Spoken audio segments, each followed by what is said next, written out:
asalaamaaleykum dal leen ak jàmm ci sama chaîne Yada High Tech. Sa téléphone boo ko dee utiliser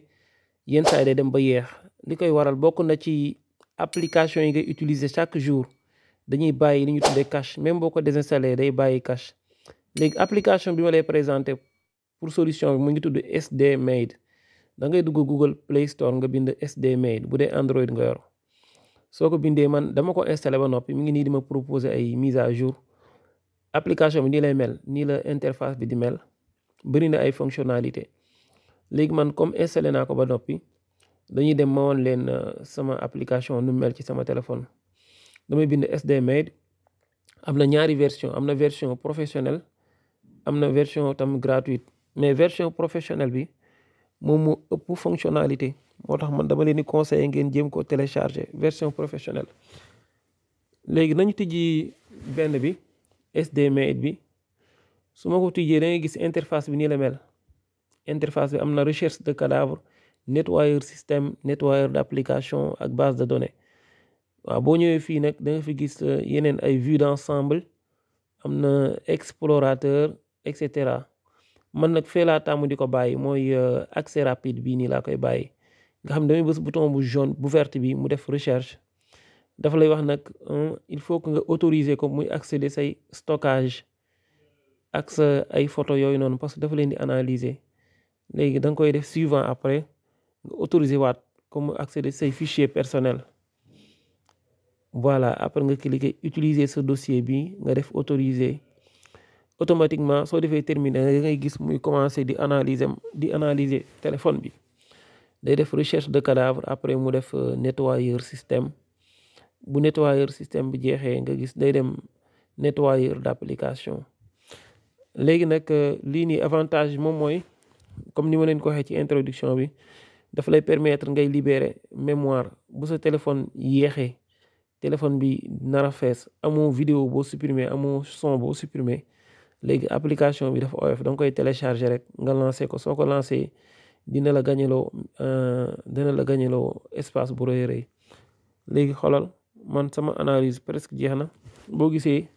lii la may libéré loo ci mémoire mais bu fekkee ni yenn téléphones yi am na téléphone yu ma ko utiliser parfois day dem dana romb 1 giga yi léegi dangay cliquer exécuter maintenant après nga def confirmation nga def exécuter boo defee exécuter da ngay gis day nettoyer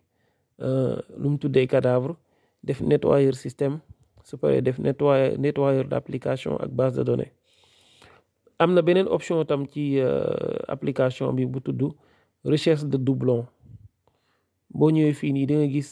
doublon moo nekk nii boo bësee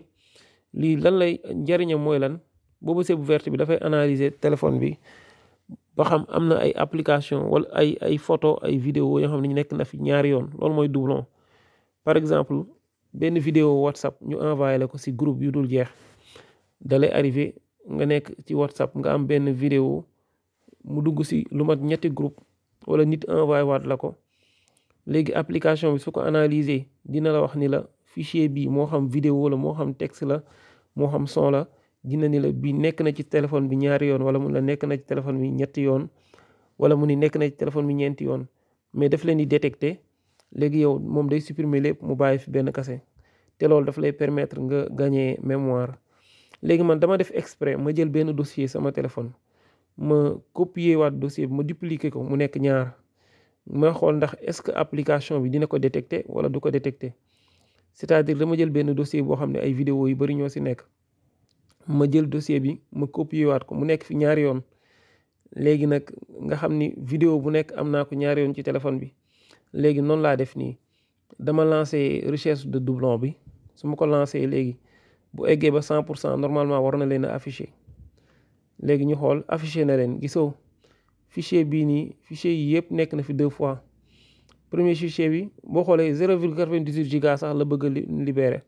boo xoolee total bi 0,98 giga presque 1 giga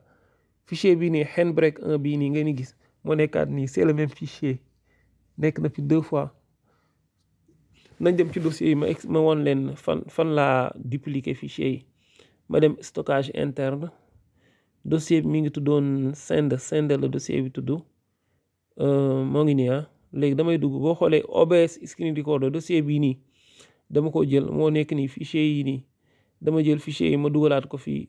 dossier 1 bi moo nekkaat nii su ma ubbee da ngay gis ce sont les mêmes fichiers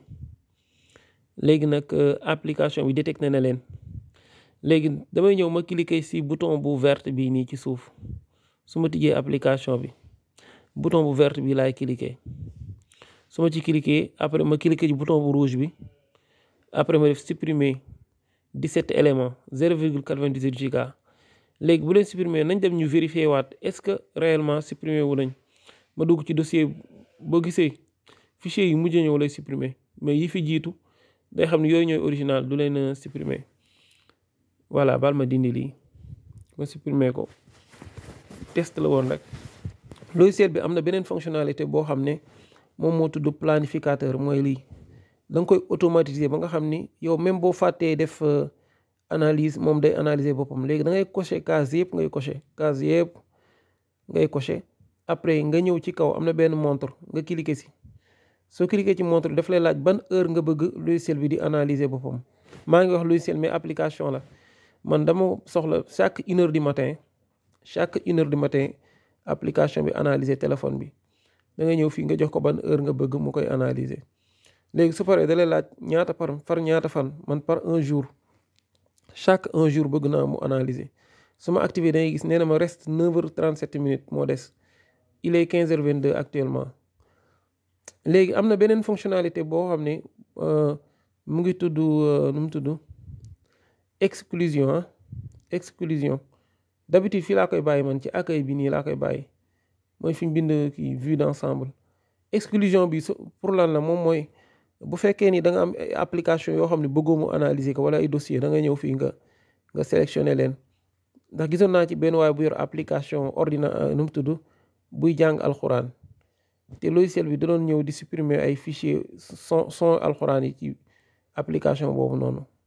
boo bëggee partager fii ngay partager fii nga koy partager voilà bu fekkee ni da nga bëgg abonné ci chaîne bi mën nga cliquer ci sama photo profil foofu ngay abonné wala nga seetaan ñaari vidéo yi ma la fi bàyyeel